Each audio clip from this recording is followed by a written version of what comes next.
Hey guys, Tomye West here from Pop Vultures. Just letting you know that this episode is going to be brought to you in two parts. In this episode, you're going to get our top 10 favorite games, but you're only going to get from number 10 to number 5 from each of us. You're not going to get the whole 10. The next episode will feature from number 5 to number 1. So make sure you tune into both episodes to see our full top 10 list. So let's get on with the episode.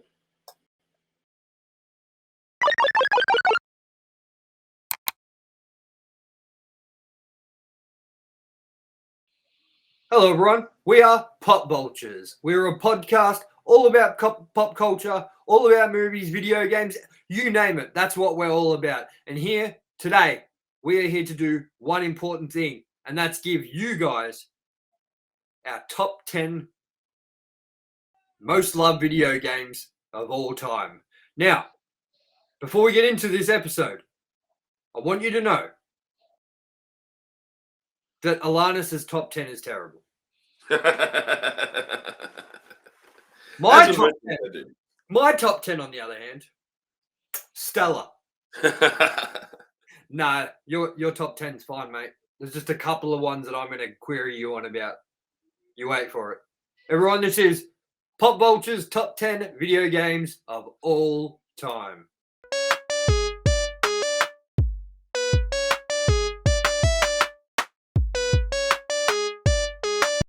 Hello everyone and welcome to Pop Vulture's special event episode. I am your host, Tomye West, and joining me as always is my co-host, Alannis Maximus. Greetings. Now, before we get into it, please leave a like and a comment. Maybe tell us down below what your top 10 video games are. We'd love to know. Surely it can't be as bad as... I'm just pointing at him. I meant Pablo Escobar. Don't worry, Alannis. I wasn't back. So here we are for our top 10 video games of all time. Now, there's a few caveats to this list that we should probably get into before we start getting into our list.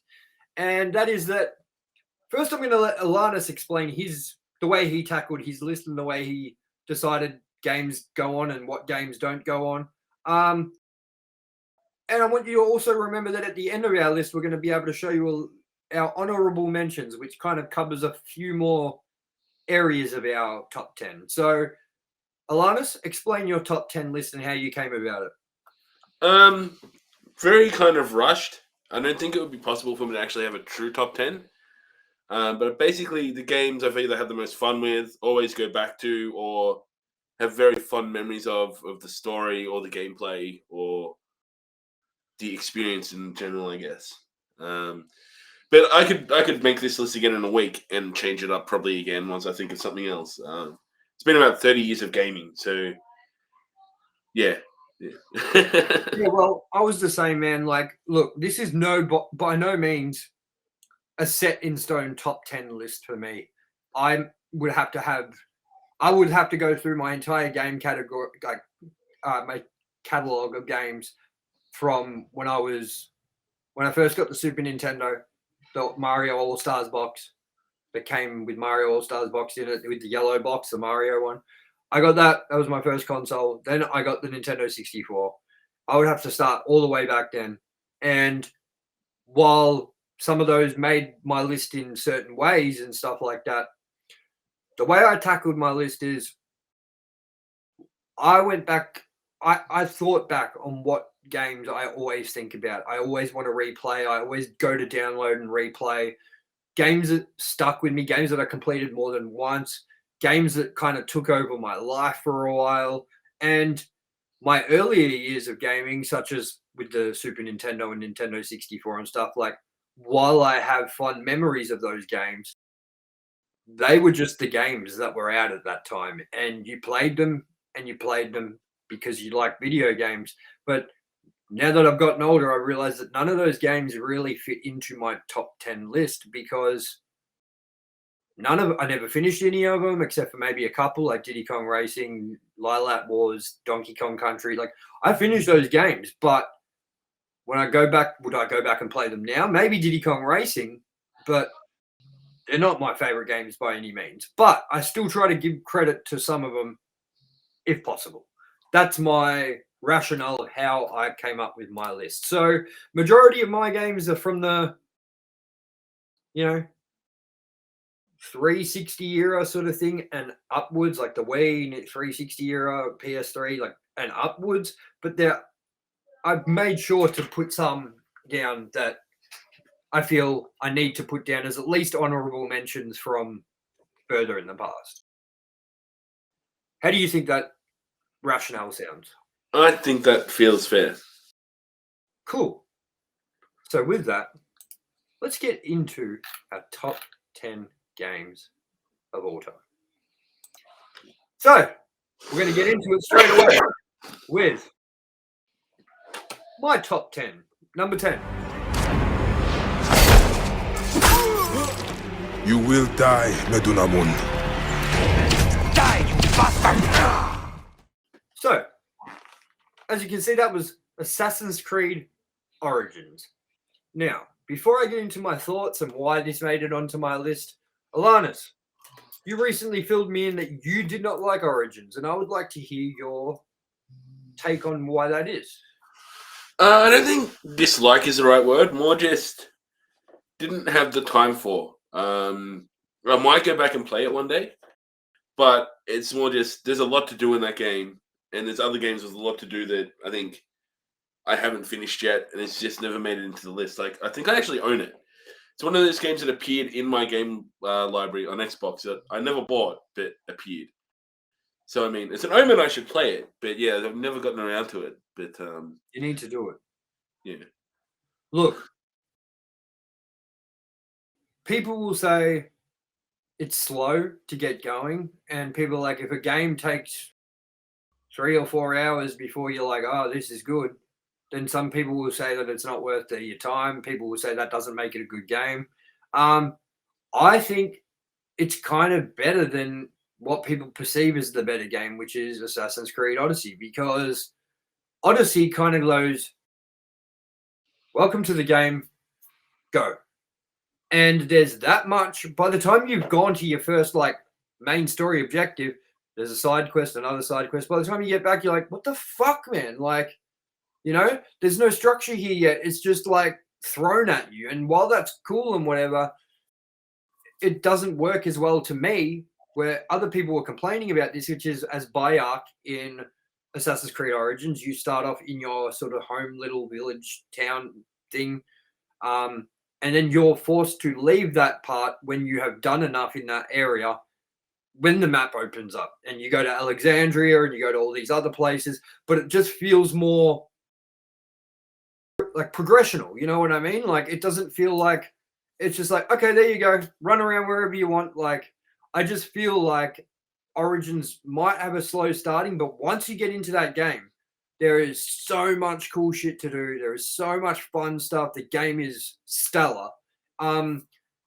I love ancient Egyptian history. It's one of my favorite history topics to discuss, watch, study.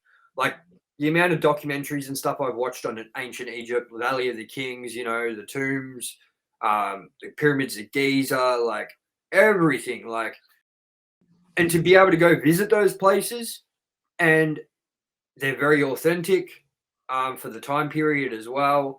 Feeling like you're living in Egypt, feeling like you're a part of their culture, their society, like doing all cool stuff. Like, you can like go to certain parts where there's rocks or something, and you can align them with the stars.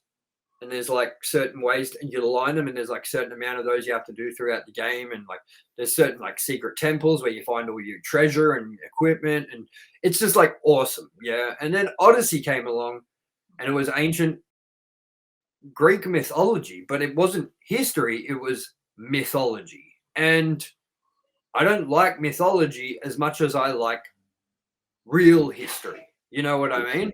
So for me, I think that Assassin's Creed Origins is a better game. I sunk 130 hours into that game. Like, I played the shit out of that game. Like, I think that was the Assassin's Creed game where I was just like, I can't stop. You know what I mean?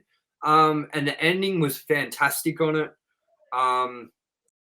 Just everything about that game to me, it was almost like that Assassin's Creed game was made just for me because of the ancient Egyptian history, how much I was into it, and how much I want to go to Egypt and see those things and not be able to, but experience them in a way that I still felt it probably better than going there because I felt like I'm learning the place. This is my place, like getting to know the area, the roads. I love going to Alexandria, and there's like, dude, it's just a great game. So if you haven't played it, I suggest doing what you have to do with Red Dead Redemption 2, and that's slug the first 2 hours or 3 hours of the game where you're in the snow out. Once you finally get over that, the game just turns into a whole new, like a whole new fucking breath of fresh air. You know what I mean? So yeah, I don't know if that tickles your fancy and makes you maybe want to pick it up, but yeah. Yeah, definitely. It's on the. I should get around to it one day. And there isn't another Assassin's Creed game that I was going to put in my list, but I decided I think I'd leave it to one Assassin's Creed game for the list. It made it into my honorable mentions, though, and that'll come up a little bit later. So with that, Alannis, let's get into your number 10 game. Faces were forever etched upon my memory. I had crossed death for this moment. My mind was empty save for one thought. I would kill. What trickery is this? Now, before you get into your explanation for this game, this is one of the ones I needed to bring you up on, man. What year was this released? This would have been late 90s. What console? What? I played it on PC, so I would assume maybe PS1. And is it just sort of an RPG? It has RPG elements, but it's more a top-down hack and slash. Okay. I'm not going to give you shit for that one because of the time period and stuff that it came out. If you were like, oh no, this is like 2013 and it was just like a Xbox Indie or something like that, I'd be like. So yeah, anyway, get into your thoughts about this game and why you love it so much. And this is the Legacy of Kain. Is it Blood Omen or something? That's right. That's right. The first in the franchise. I think the last game, the last installment was Xbox first gen, so PS2 as well. If it came out on PS2, I'm not sure. I actually don't know if it had a PlayStation release, but they also had a bit of a shift and then became more third person, almost Tomb Raider-y style games after this one. But it was one of the first games that I played that just had a story that was incredibly well thought out and kind of captivating twists. And I played the shit out of it. And I still think about it. And I'll probably still play it today to kind of relive that. Just because I don't mind retro gaming. I'll even play some Super Nintendo games every now and then. I don't think I'll sit there and hammer it till I finished it. But I'll probably find this easier to play than something from the PS1 days where it was just going into 3D where things was very blocky and you had a square head and Lara Croft triangular tits kind of thing. And it across the whole franchise, it was just a very interesting kind of convoluted vampire story that just expanded really well and ended at the right time. It's Crystal Dynamics as well. And I was actually reading today, I think, or yesterday, they're reviving it in some sort of way, be it a reboot or another installment. But this is one of those games that just the idea of it being remade or another installment done makes me very happy. I think it's been a long time coming and it needs to be done. Yeah. So, did you just say they're making a new one? Yeah, they've announced that they're going to be doing a new installment. They haven't announced if it's a continuation or a reboot, though. Do you think it would still have that top-down element, or do you reckon they're going to go different? Did you say that they went third person? Yeah. I'm kind of Do you reckon more. They'll go back to the roots, or do you reckon they're going to go third person still? I reckon they'll go third person still because this was the only entry that was top down. So I reckon, or even there's some games like Neverwinter Nights and such where you can be top down. You can also kind of scroll down to about ground level, so it might even be like that. Yeah, I think they'd have a problem going back to the just top-down mode because imagine if Grand Theft Auto came back out with just the top-down mode. I'd argue that only in the things like Diablo do well. Like, there's still kind of a market for it too. I think that would probably be third person though, because most of the games were, so that's where most of the fan base would be. Yeah, definitely. And if they, as I said, if they were to go back to top-down, people would be like, "What are you doing?" You know. Whereas that it'd be like if Grand Theft Auto 6 comes out and it's just like top-down again, and you're like, "Ah, man, this is not what I expected," you know. So, yeah, no, definitely not my sort of game, but I definitely see it's your sort of game, and it must be pretty good because you wouldn't put it on the list otherwise, especially for people who do like top-down hack and slash games. So, anything else you want to say on that? No, that's about it really. All right, cool. So let's get straight into my number 9.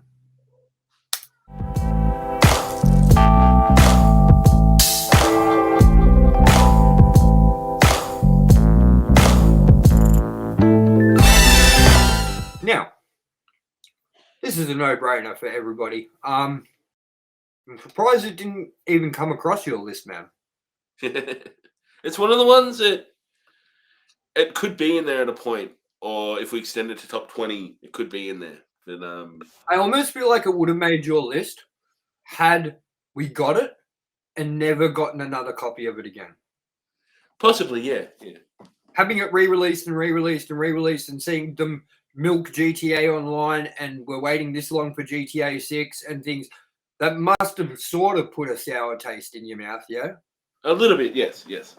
I think if you would have been the same sort of thing as, like I say, Grand Theft Auto 4, where, you know, that game it was, first of all, very underappreciated, underrated. When it came out, people were hating on it for its real world sort of down to, grounded sort of story, plot, how the cars controlled, things like that. But I'm telling you, that game holds a special place. So, yeah. All right. So, yeah, Grand Theft Auto 5. I only put this game in there because it definitely was, when it hit, a game that I was in love with. And a game that I finished and then played again and finished it in a different way because there's multiple endings and multiple choices and different things to do throughout each time you play. So for me, Grand Theft Auto 5 kind of had to go in there just because it did hit, for me. But now I have I kind of want to go back and finish the PS5 version that was just released because I did get it and I got pretty far into it and we're earning all the trophies and stuff again for it, but kind of stopped again in the middle because, again, it's kind of outstayed its welcome for me, but I still kind of want to get back to it just to finish the PS5 version and get the trophies on it. And apart from that, I don't think I'll visit GTA 5 again, maybe ever. It's sort of like my Vice City for Grand Theft Auto. I know Vice City is some people's favorite Grand Theft Auto game, but when it came out, Grand Theft Auto 3 was the game that got me back into video games for a while, and I never got far in it or anything, and it was kind of a short stay because by the time I got into it, Vice City wasn't far around the corner. And when Vice City hit, I found myself not enjoying it, but it was because I was too young to kind of get the whole 80s vibe, the Miami vibe, the cocaine vibe, the craziness of the 80s and the setting. Like, I didn't care about that setting. Now I care more about that setting, but I feel like Vice City's too dated for me to even go back and enjoy now, and I kind of just prefer to wait for GTA 6, where we now know is set in Vice City. So GTA 5 is great, but I'm going to just say it's a bit overrated. Cool. Now with that, we are going to get into Alannis's number 9. Wake the fuck up, samurai. We have a city to burn. So, Tell me, Alannis, why you like this broken as fuck game? I never experienced much brokenness about it. I think the people that have most of the problems played it on maybe the last gen, not PC or Series X or PS5. I had a couple of glitches when I played it, but no more than like you play a Bethesda game and it's full of glitches and no one bats an eye. I also have a lot of sympathy for the devs because the fans rushed it and rushed it and rushed it, waited 10 years and then got impatient. I didn't have a sour experience playing this, and I'm looking forward to. I actually haven't finished the story because there's that much to it, and it's kind of. I don't want to finish it just yet because it'll be over, and the DLC is coming as well. So I'm not sure if that will expand the story itself or be at the end of it. So I've kind of been like, well, that's interesting. You want to know something about the DLC? It's going to fuck you up. yeah, It's not at the start. It's not at the end. it's during. It's during, but there has to be a certain save point that you've already got. Ah, Otherwise, you will have to do most of it again to get to the DLC if you didn't save at the right point. that's interesting because I could play this game again, and that almost says to me maybe finish it, then go back. Well, Um, I played this on PS5 launch day. I had lots of issues with it. I didn't have lots of issues like as if you were playing on a base PS4 console or even a PS4 Pro, where it was like 6 frames per second at some points and stuff. But like I had pop in, I had cars getting caught on things, stuck. I had some dude like on a scooter or whatever doing the T, standing up on the handlebars, doing like the T thing, like. I had some whack shit going on with that game. And you know what? As much as I just said to you, tell me why you like this piece of shit, broken, buggy game, I don't hate Cyberpunk. I was actually enjoying what they did. And I kind of want to get back to it at some point. And I'm kind of with you. I'm kind of with you that once the DLC hits, because I haven't gotten that far into the game, I'm going to wait for the DLC to hit. And then I'm going to play from where I am. Or restart it because I'm not far. I wouldn't be even more than an hour in. And get to that point, play the DLC, and finish it. You know what I mean? Yeah. I think you might like it more now, especially now that the next gen version is out. Because when you played it, it would have been on the PS5, but it wasn't actually like the PC was the only one that got the high end version at release. I might actually quickly get that on my download list now, mate. You keep talking about Cyberpunk a little bit. Yeah, and I even noticed kind of remarkable kind of aesthetic things when it went to the X series version. Even down to like, there's a lot of little things I don't think I'd seen before, like holograms sort of off buildings and kind of smoke coming up from grills in the street, like that whole New York kind of thing. So I think I was lucky that I didn't get a terrible experience, but I've also. Anything that did happen that glitched out wasn't major for me, and I've not had happen since it's been patched to the point it needs to be.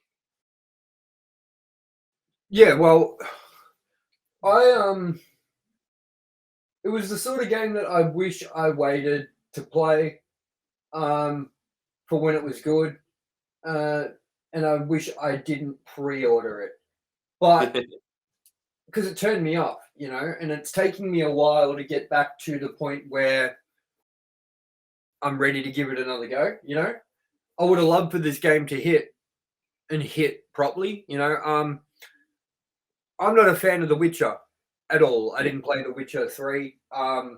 It's just not my kind of game. So, how would you compare Cyberpunk to The Witcher? Would you say Cyberpunk would be more my style of game more than The Witcher? And it's Definitely. more fun and more because I don't want to jump into it if it's just going to be The Witcher, but with a city skin, futuristic skin. You know what I mean? I definitely think it would be more your speed than The Witcher. It's a lot. It's all first person, apart from when you're in vehicles, you can toggle to third. But the story and the gameplay, I'm not going to say it's like GTA or Grand Theft Auto, but it's got a lot more of that feel to it than Dude. The Witcher. I listened to of course, I talk about this all the time. I listen to Sacred Symbols podcast. They would the Colin, he was bagging out Cyberpunk for a long time, and then he was like, when it's ready, I'll play it. And he just finished playing, and he said it was like one of his favorite games ever, and he couldn't believe how much of a first-person GTA actually is. Yeah, it's very much like that. Yeah. Cool. Well, as you can see, I'm downloading in the background right now. So maybe I'll get stuck into that during the week, and we'll go from there. Maybe we can have a discussion about it next time. Yes. With that, let's get into my number 8.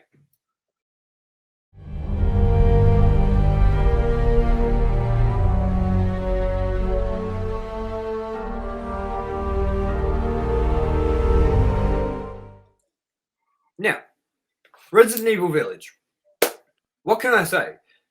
This game is awesome. This game is fun. This game isn't super scary. There's one part in it that's pretty scary, and even for my standards, like, it's kind of not, it's not just scary, it's kind of like psychological and messes with your senses, because you go into this like baby doll house where there's like dolls that are being crafted and shit, and you go in there and everything shakes and your vision does all this weird stuff, and you can hear like baby laughing in the background, and it does like 3D, and it's so kind of like psychologically fucking with your head that when you come out of that place, you're like, whoa, you know what I mean? But like, what can I say about Resident Evil Village that hasn't already been said? Let's just say it's Resident Evil doing what it does best, which is throwing you into not really a hub world, but sort of like a village, and you've got a gate there, you've got a gate there, you've got an entry to a cemetery there, you've got an entry to a house over here, you got this, but you've got to work out, okay, well, I don't have the key for that, so where do I go for? Got the key, let's open that door now, let's go through here. Okay, well, I need this statue piece, or I need this to go down the well, or whatever, you know, or I need to get what's down the well and bring the bucket back up. And mixed with horror elements, and it's first person, it's got shooting in it, it's just a great game. And this is coming from someone who, before Resident Evil 7 Biohazard was a thing, didn't like Resident Evil. I couldn't have given a fuck about Resident Evil prior to number 7. I tried. I don't like zombies. I don't care about zombies. And I think that's why number 7 and number 8 work so well for me, is because number 7 is specific. I'll talk about that because obviously people know that's coming up for me because I'm talking about it so highly. But I'll talk about this one for now, which is that this doesn't revolve. It does have silly things in it like werewolves, but they're like done on an extreme level where they're huge or whatever. But it's got like, you know, that you've seen the Lady Dimitrescu or whatever her name is, like, you know, Yeah. the way they turn into like flies or whatever, and like this beautiful castle to explore with dungeons and creepy shit and notes left around and stuff. Like, the game is just great. And then at the end, it even goes crazier when you fucking go to the mechanics place or whatever, the factory where all these like things are getting made, and there's a tank, and you get in the tank and you go up an elevator and you come out of the elevator, and the last boss, you're fucking shooting with a tank and it's lifting you up and throwing you around. Like, dude, this game is all kinds of crazy and fucked up and fun. And I cannot wait for during this month when they release all the new content for it. There's downloadable content, story content, third person mode, other things that they've added on, and I literally cannot wait to replay through that game again. I'm really excited. So, yeah, that's my number 8. Do you have ever any intention to pick up any of these Resident Evil games? I picked up Biohazard and didn't get very far. I'm interested by Village as well. Is it necessary to play 7 before? I'm surprised that you didn't get into Biohazard as much as I did straight away, but we'll talk about that when we get to obviously mine, because then I'll bring up with you why I'm shocked and why I'm thought that you would probably put that, you know, you would probably enjoy that game. But Yeah. no, it's a great game, and I suggest everyone pick it up. The only disappointing part of it for me was the no VR compatibility. And now I know we're getting VR compatibility for it with PSVR 2 next year, but I felt kind of cheated when the game was coming out that I could not find 1 minute information about it having VR. I had some people say that it had a VR mode and people saying, no, it doesn't. It was just so confusing. When I finally got it, I was checking through all the settings and no VR mode. And I was like, that drops significantly down the list for me compared to Resident Evil 7 because, man, I'll never play a Resident Evil game again. Like, they're re-releasing 4. They're re-releasing all these other Resident Evil games now with VR modes. And I refuse to play those ones without VR. Village was the only difference because I was craving something new. I loved the previous one. And I thought, listen, if it's the gameplay is as fun as it is without the VR or close to it, then I'm down. You know what I mean? So, with that, let's get into Alannis's number 8.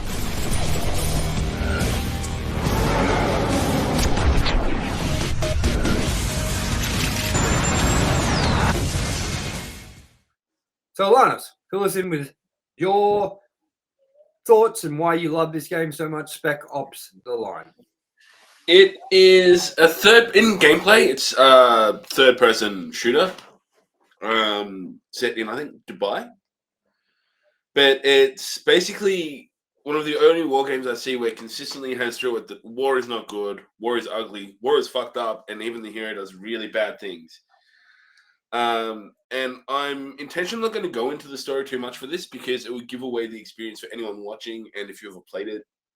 And I don't want to ruin that for anyone. But in a nutshell, it has a lot of choices on what to do in situations with some really messed up outcomes. And it kind of tells the tale of your character slowly spiraling into insanity or starting there and going further and further crazy from just the actions he's done and the trauma of being in this conflict and being in war, being a soldier. It, to my knowledge, had a lot of different endings depending on what you do. And it's really impactful story. There's a lot of moments in it. And some of the moments I've not had in a game before have gone, oh, fuck. Oh. Because you thought something was something, but that's not what it was. And I think it had a good message and a really well done story. And like other games, I could not put this down. It was just, I wanted to know more. I wanted to know what was going on. And yeah. No, fair enough. I've heard a lot of good about Spec Ops: The Line. It seems really cool. Just not something I think I'd get into super heavily. You know what I mean? Yeah. But definitely something that I've heard many people praise. So yeah, no, that's a fair pick in my opinion.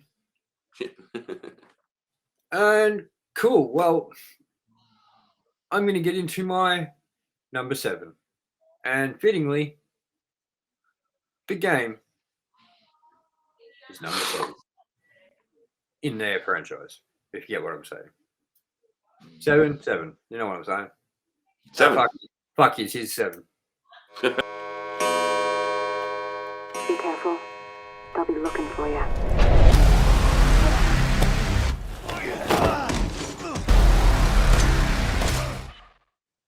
So, my number 7 is Resident Evil 7 Biohazard. Now, I must be specific. VR. Not normal VR. Playing this game with PSVR. We got... I don't even think we got more than maybe 2 or 3 full games with VR compatibility. There was VR compatibility modes. There was experiences. There was sort of mini games like Arkham VR, like Batman Arkham VR, which was like an hour and a half long. There was like Until Dawn, Rush of Blood, which was like a roller coaster, like funhouse thing. Like we got all those sorts of things, but Resident Evil 7 Biohazard was like a feat because it was the whole 9 to 14 hour game, however long it takes you to get through in VR. And I don't know many people that actually did the whole game in VR, let alone do it twice like I did. That fucking game was what turned me on to Resident Evil and made me go, oh, this is sick. And now I want to know, Alan, why did you not get into this game? Because first of all, I know you love horror movies. Second of all, I know you're a Texas Chainsaw Massacre fan as well. Kind of, at least you like it. And I feel like that this game is Texas Chainsaw Massacre. You are in the middle of fucking nowhere in a fucking farm place with a swamp and shit with this horrible family that's like eating fucking worms and dirt and shit. You got this dude who's chasing you around the house and you fucking got to hide from him. You got this creepy lady. You got like the weird twisted fucking psychotic brother or whatever. Like, I'm so surprised this game didn't capture you. I don't know. It just I think it felt I should give it more of a chance. It was one of the survival horror games, which just kind of felt like in the start. I'll play for a little bit and I'll like, but they don't really grab hold too much. I think I should play it again, but I also have another thing was I've watched a lot of other people play it like this and Village, who does Twitch, has played them, and I'm kind of like, I think I spoiled them to a degree because I'm like, well, I know what happens, and I think that that's why if I was you, would set Resident Evil 7 Biohazard. If you're going to play it, wait for when you can play it on a VR, because then it doesn't matter if it's spoiled for you because the experience is unlike anything else. Yeah. Can you imagine running through that house with that old dude chasing you through and walking through walls and shit? You got the VR on. You feel like you're walking down this hallway and some cunt just straight through the wall. You're like, whoa, my God! You know what I mean? Like, dude, it was so good. It was so fucking good. And I really am disappointed that we didn't get Village in VR, as I said, but it's apparently coming. And I'm hoping we get a lot more full-length game experiences like that game, or at least the option to do that. What I have heard is we will be getting Grand Theft Auto San Andreas VR. that would be interesting. Be dope. Yeah. Cool. So, Alan, play it. Everyone else, play it, especially if you have VR. It's a fun time, especially if you like horror, Texas Chainsaw Massacre, weird country bumpkin, fucking weird shit. Play it. It's awesome. So with that, let's get into Alannis's number 7.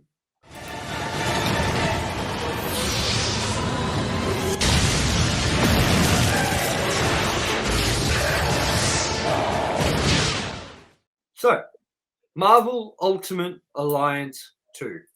Yes.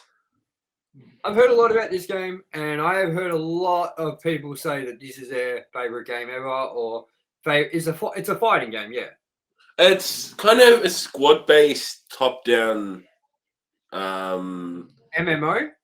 You can play a multiplayer, but it is contained within itself as well. It's pretty much if you play a multiplayer, it's like just a human will be another one of your squad members. And you're still just playing the single player story essentially. It's just like co-op campaign, I guess. Yeah, it's based loosely, well, not loosely. It is based on the Civil War comic story, and just a really consistently good Marvel game. Like I played it a lot. I played the third one. I played the first one. Before that, there was a couple of X-Men games of the same vein, and this one I think it's really stood out to me. And it's not just the best of its franchise, but one of the best, if not the best, Marvel game I've played that I still enjoy. And I actually got the Switch just to play the third one because it's exclusive to Switch. That was the main reason I got one. And it wasn't as good. It's still fun, but it was a little disappointing that it wasn't to the same level. But yeah, it's if you like, I think you have to like Marvel or at least have an interest in it. Yeah, it's good. It's also got RPG elements, like you level up your specific characters if you're using them, things like that. And it's got pretty much a bit of everyone: Spider-Man, X-Men, Avengers, the Inhumans. It puts its finger in all the pies, and it's an enjoyable play.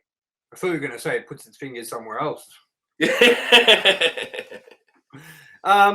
that sounds interesting. Again, it's not my sort of game. I'm trying to think of the other Marvel game that everyone talks about, but it's something like Marvel versus Capcom. Ah, yes, that's like a Street Fighter style. Everyone talks about how good that game is. Yeah. I don't know. I've tried those games, and I've enjoyed them, but they're just fighting games, and to me, they're the ones that's like, once you finish it or play it for a bit, it's like, cool. What do you think of Injustice? Injustice, I like. That and Mortal Kombat, I feel like that's more than a fighting game because it kind of has a story, yeah? Yeah, yeah. And I think some of the more recent Capcom Marvel games have that too. But the actual fighting mechanics as well, like your Street Fighter games are more about combos and things like that, whereas whilst Injustice and Mortal Kombat have that, you don't have to use that. It's like you won't pull out this super mega combo that will wipe someone out kind of thing. And I think they tell better stories, Mortal Kombat and Injustice. So obviously, they're done by the same people. I think they're a lot higher up than the Marvel Capcom games for me in terms of fighters. What about Marvel Pinball? Not for me, but I can see why. I don't get virtual pinball. It's like, buy a pinball machine. Like, I don't get pinball.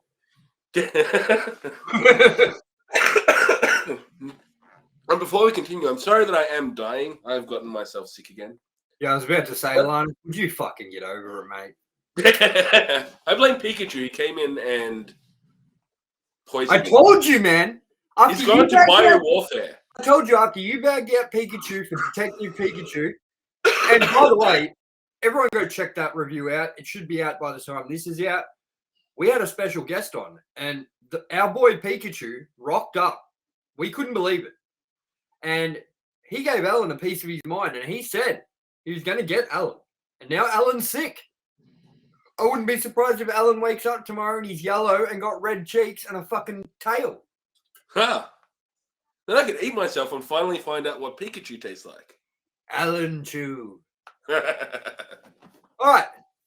With that, let me get on to, I believe this is my number. We just did your number 7, yeah?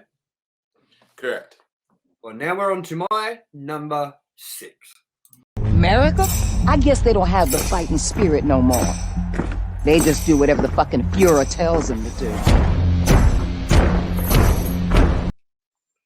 That game is fantastic. That was one of the games where I'm like, do I put it in?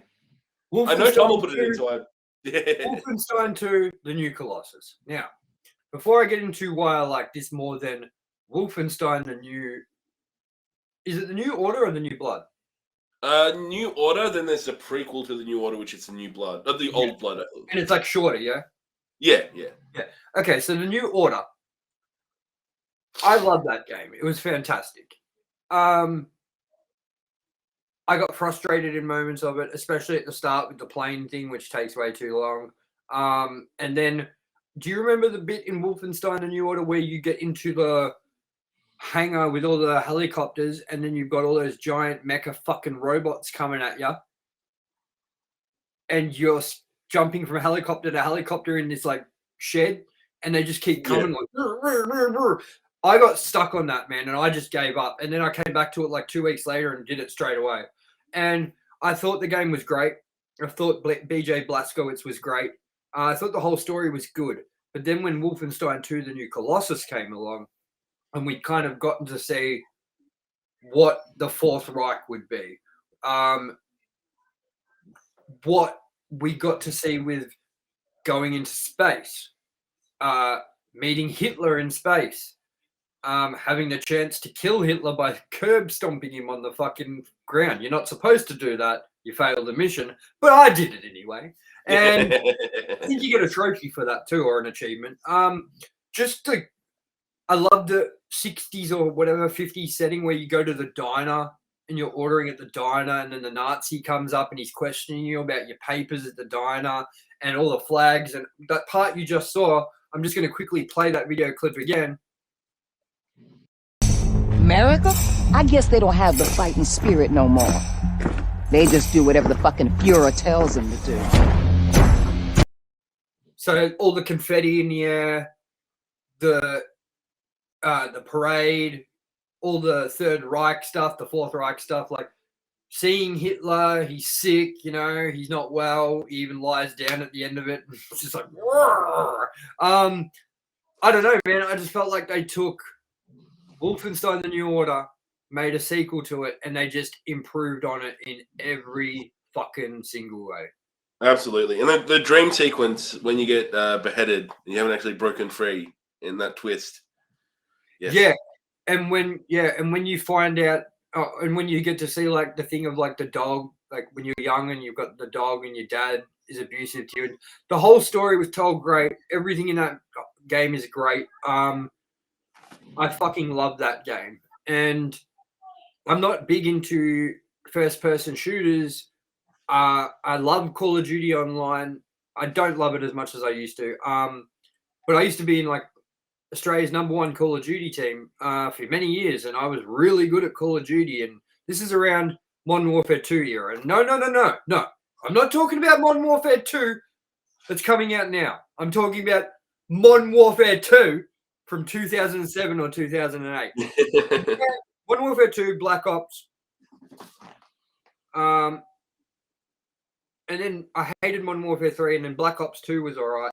That was my era of Call of Duty. Even World at War, Call of Duty, yeah. Modern Warfare 2 is where it all really began for me. And I'm not into shooters that much except for online team deathmatch with my mates.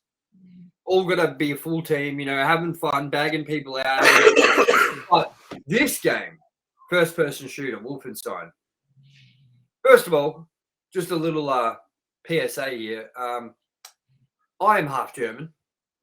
My great-grandfather fought in World War II. He fought in Stalingrad, which is one of the most hectic battles of World War II. He lost his arm.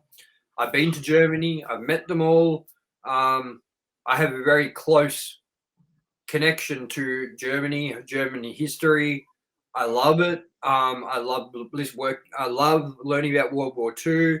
I love everything to do, not love Hitler in the way I was saying I love Hitler, but I love learning about Hitler. I like finding out things about Hitler, docos on Hitler, docos on the Third Reich, docos on Heinrich Himmler, on, you know, everybody.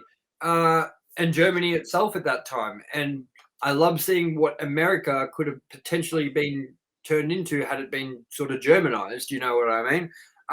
So not only is the game awesome and everything about it's good, but my heritage and my connection to all that stuff, I think, makes this game even more appealing to me, if that makes sense. Yeah, definitely. So yeah, that's my number 6. So now we are up to Alannis's number 6. So without further ado, let's bring that sucker in.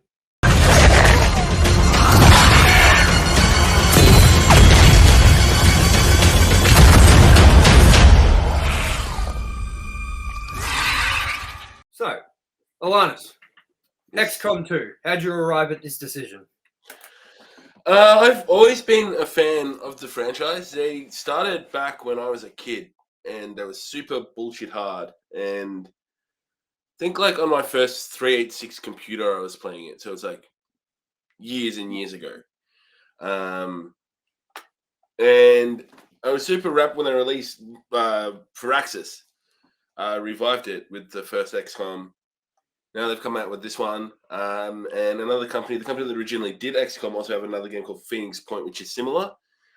It's just a really enjoyable style of play. I think the second one's a little bit better than the first. It's kind of top-down, turn-based kind of squad shooter. Yep. But it's also, you make your own characters and you give them names and you give them their look and stuff, and they level up. But it also has permadeath. So when you get really attached to this character you have, and then on a mistake or something, you don't put them in cover, they get shot and they get killed. So it's a tense game and it's a lot of fun and it's difficult if you play it like it has Iron Man mode, so you can make sure you have one save. Second someone dies, you can't go back and load. So it's very kind of edge of your seat, intense kind of gaming, and you get invested in these characters yourself. So it's a really cool storyline as well. It's a little akin. The second one is actually a little akin in theme, loosely, to Wolfenstein and New Colossus. The first game's kind of like the aliens come, whereas the second game is the aliens have taken over and your resistance fighting back against them. So it's kind of like what would happen to the world if it were taken over by aliens and what have you and things like that. So it's a good game with a solid storyline. Yeah. Very good. With that, let's get into my number. What are we up to? Number 5. Here we go. My number 5 choice.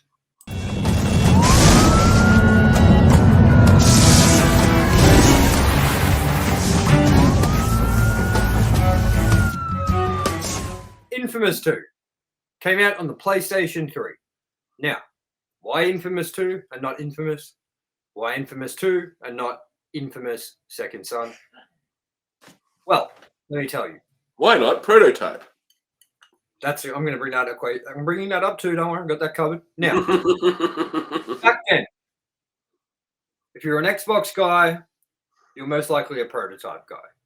If you were a PlayStation guy, you may have been a Prototype guy too, but you're mainly an Infamous guy because these games were basically the same thing.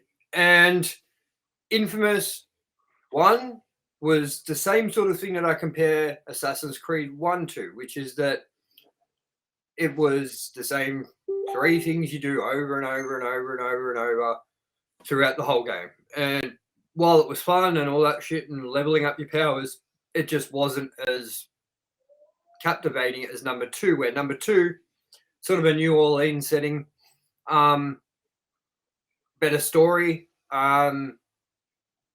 You can choose if you want to be good or bad, and the decisions have big ramifications. It's basically a superhero game, but not attached to an actual superhero property. You know what I mean? Yeah.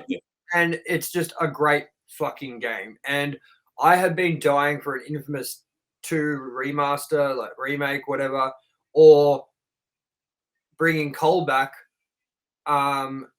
instead of bringing a new character in like they did with Second Son. And I felt Second Son, even though it improved in so many ways because it was on the next gen hardware and everything, it just wasn't as good as Infamous 2. And if anyone hasn't played Infamous 2, it has their hand, they can play it on PS3, or if you maybe have, I don't know if the digital one works. I don't know how, it's just been so long ago. Or if you're in America and it's on your streaming service or wherever you have a cloud for PlayStation, could be possibly there to play. But for me, that game's stranded on PlayStation 3. I don't own a PlayStation 3, but it's a game that I always think about and how much I fucking love that game. And it's just disappointing that we haven't gotten one that hits the same or feels the same or improves, or I just feel like Second Son was a step backwards in the direction. I felt like they went perfect with Infamous 2. And if they just continued that sort of like layout for the game through to number 3 and sort of had the same progression but made it a different city and stuff, just like a Grand Theft Auto game. Would you know what I mean? Improve on things, change the city, do blah, blah, blah. But I just felt like Second Son was such a big departure from what made Infamous 2 so great. And I highly recommend Infamous 2. And for everyone, I reckon that would probably be one of the best, probably not the best, but if not close to being one of the best PS3 games ever made. And if you have access to it and you haven't played it, play it. I'm telling you, even if it's aged a little bit poorly and stuff, it's a fucking amazing game. So, Infamous 2, definitely check that out if you can. Now, Alannis, we're up to your next one, which is decision number 5, yeah? Yeah. Give me 1 second.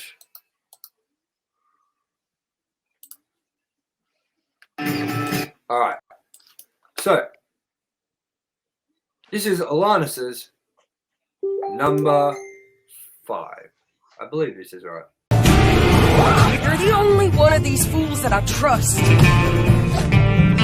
Where's our money? Do you have my... Red Dead Redemption 2. What more can you say about this fucking game? Except, why isn't it higher, Alannis? Excuse me. It might one day make its way up there. I'm on my second playthrough now, and I've always meant to do another one. But as you know, you inspired me to dust it off and start playing it on PC. But I think it is Rockstar's best property that they've released. Even now, I've put about 20 or 30 hours in, and I've done fuck all of the main story. I've just been fucking around hunting animals and just fucking around in general, riding my horse around and doing cowboy shit. I've found some cool things lately, which is I used to just do the story missions, help people along the way that were close enough. If they were too far away, I'm like, fuck yeah, and just kept going, you know what I mean? But Yeah. I found this new thing, which is just riding around the map, exploring and seeing what I come across, because there are that many Easter eggs and hidden things in the game. Like, dude, I had no idea there was a building that if you approached it, it would just explode. Yeah. Yeah, Well, there's look, some of the best moments in that game are actually in those, like, you know how you ride up and there's a question mark and you go to it. Some of my favorite moments are actually in those. There's one I'll have to find that's in the Bayou area that is really twisted. It's kind of inbred family twisted kind of thing. Yeah, have you caught the Ku Klux Klan yet? I have not. I'm not sure if I encountered them the first time. Also, I'll have to look for them, and if I do, I'll see if see if I there's remember. so much in that game that when you said to me, have you collected any dinosaur fossils yet? I was like, dinosaur fossils? Like, I totally forgot that was a thing. This game is the game that keeps on giving, even 4 years after its release. People are still finding things that no one has found as of like 2 weeks ago. Yeah. I feel like this is the most living, breathing game the Rockstar Games have delivered to date, even more than Grand Theft Auto 5. I feel like the story is on another level. I feel like the acting is on another level. I feel like the attention to detail is on another level. How certain things will happen on the map when you get to a certain area or at a certain time. I don't know if you know that there's a certain bunch of trees that if you go to at a certain time of night, Struck by lightning. you get struck by lightning and die. And it's a reference to the Back to the Future clock tower because it happens at the hour at the same hour. So, like, there's UFOs in it. There's like whale bones. There's like a skeleton of a giant, like Yeti kind of thing. You know what I mean? Yeah. Like, there's just so much in the game, along with the amazing story, side missions, side quests, side sort of activities you can do. Like, the game is just on another level of like brilliance. What else? Absolutely. I'm glad that you inspired me to play it again as well because it's been on the to-do list and I'm enjoying it just as much as the first time around. But it's interesting. I'll do things. I'll be like, I completely forgot about this. Well, the good thing is, quick plug, in a few months' time, we're going to be doing a documentary-style retrospective review on all Red Dead Redemption games in the franchise. And we're going to actually, dive deep into Red Dead Redemption history, the release, the launch, the delays, the problems with online. It's going to be a whole documentary-style thing that we're going to try and do for y'all. It's going to be a while away, but the reason we're both replaying through it at the moment is simply because of that reason. I've actually got Alannis's Xbox One X up there too, and I am replaying Red Dead Redemption 1 at the same time. So, not looking forward to the Red Dead Revolver, but we'll see when we get there, right? Yeah. So that's it. that was our first part of our top 10 games of all time. Make sure you tune in next episode, which should be in the next few days, to see our top 5 out of those top 10. Again, thanks for watching. Subscribe, comment, do all that. We love you.